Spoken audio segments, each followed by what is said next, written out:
Section 12.1, second part right here. So if B is this matrix and C is this matrix and A minus B equals C, what is A? We're looking for A, so I'm going to solve for A. In order to do that, I have to add B. A equals C plus B, or B plus C. It doesn't matter, and we'll get to that more on the next slide. So, I'm going to take elements from C and B and add them together, because I have a 3 by 3 by 3. Okay? 1 plus 2, because my sign here is a plus. 6 plus 0, negative 1 plus 0. 2 plus negative 1. 6 plus negative 3. And 1 plus 6. Negative 1 plus 2. Negative 2 plus 3. 4 plus negative 1. I'm going to get 3, 6, negative 1, 1, 3, 7, 1, 1, 3. And that is my matrix A.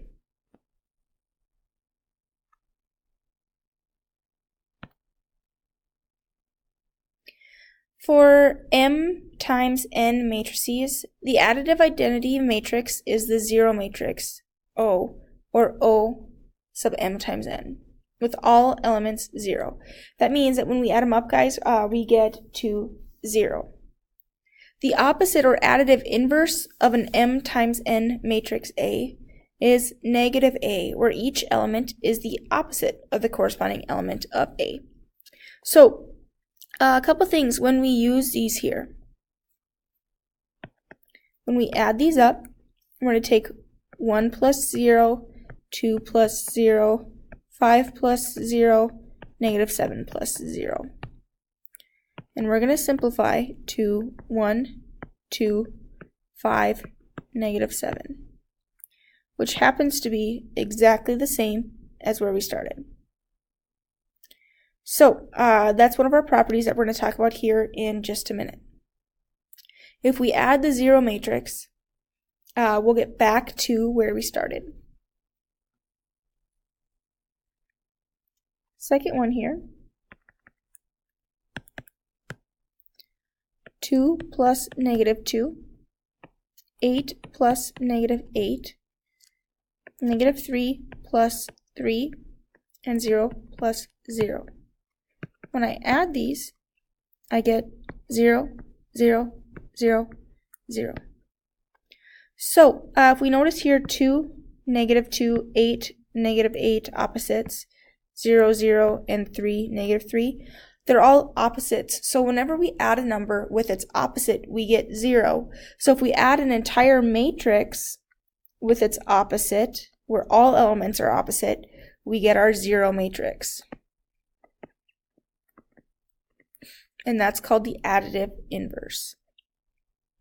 So, if we look at the take note on the top of page 767, it has properties of matrix addition. Guys, these are going to be the same as our properties of, or very similar at least, to our properties of addition that we've talked about before.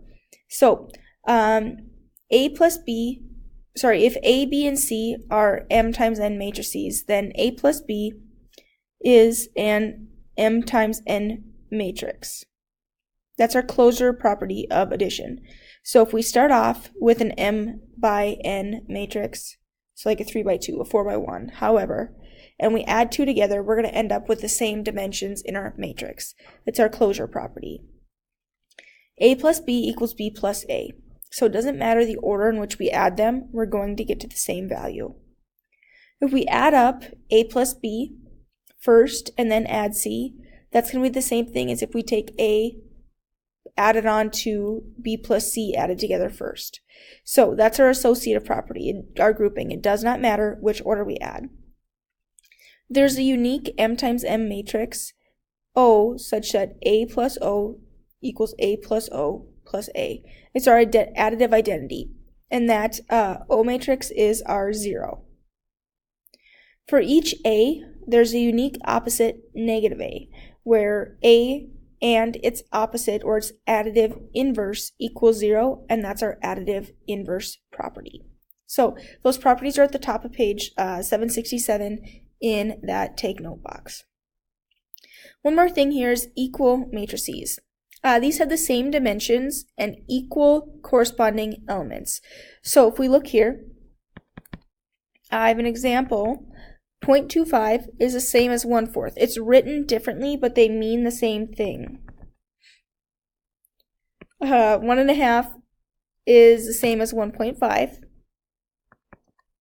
-3 and -3. 4/5 is the same as 0.8. So all my elements are actually the same. They're written differently, but they mean the same. They have the same value. So these are equal matrices. And we can use this idea to find unknown matrix elements. So example 4 here is finding unknown matrix elements. What values of x and y make the equation true? So we're looking for x and y.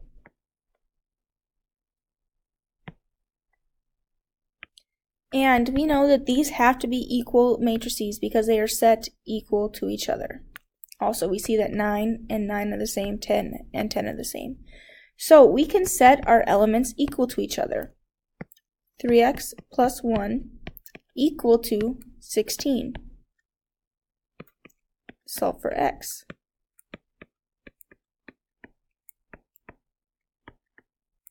And we get 5. So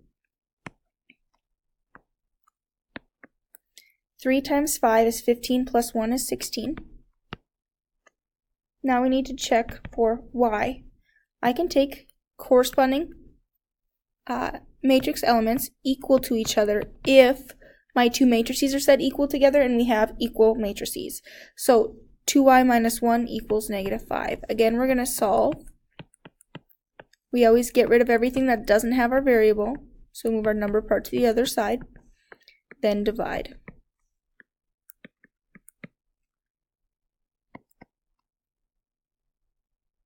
Sorry, -2 doesn't go in there. That's my y value. So I plug it in here. 2 times -2 minus 1. -4 minus 1 is -5. And if I check, when I plugged my values in, I got equal matrices, 9, -5, 16, and 10. So we're good here. Y is -2, x is 5. What are the values of x, y, and z to make the following equations true? So x plus 3 is going to have to equal 9. Y minus 1 is going to have to equal 2y plus 5. And x plus 1 is going to equal 7. Corresponding matrix elements in equal matrices. X plus 3 equals 9. Subtract 3. X equals 6. Plug it back in and check. 6 plus 3 equals 9. Okay.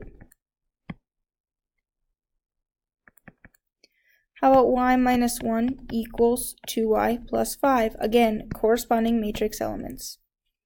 Subtract a y to get all my variables together. Now that I have my variables on one side, I need my number parts on the other. So I subtract 5 to get rid of it. And I get -6. Now we check. 2 times -6 plus 5 is -12 plus 5, -7. -6 minus 1 is -7. So here these check. So y equals -6 is correct. And last, x plus 1 equals 7. Subtract 1, and I get x equals 6, which is what I should get because that's what I got right here for x as well. So I double-checked both spots to make sure it was right and to make sure that this actually was an equal matrices. So x is 6, y is -6. Same idea here. The only difference is we have to combine matrices here. So for z, I'm going to take z minus 10 equals 2.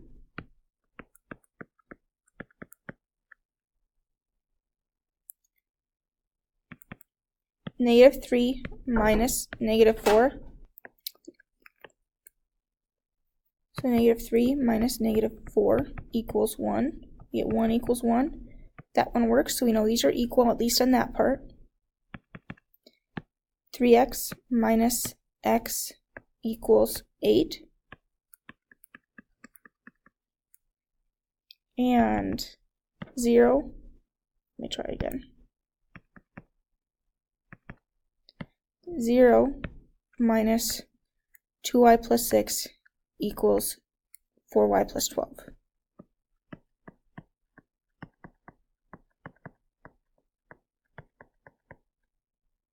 Now we solve. Add 10. Z equals 12. There we checked. Here I'm going to have 2x equals 8. Divide by 2. And we get 4. Last one here with the y's gets a little tricky. We have to distribute that subtraction to both pieces. So minus 2y minus 6 equals 4y plus 12. Now get all of our variables together.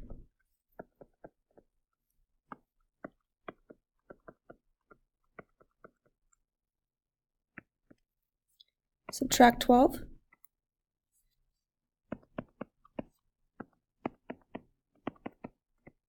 And divide by 6. So y equals -3. We can plug those back in to double check, but they are correct. Real quick recap here. The addition and subtraction of numbers can be extended to matrices. Matrices can be added or subtracted by adding or subtracting corresponding elements. And here is the assignment for section 12.1.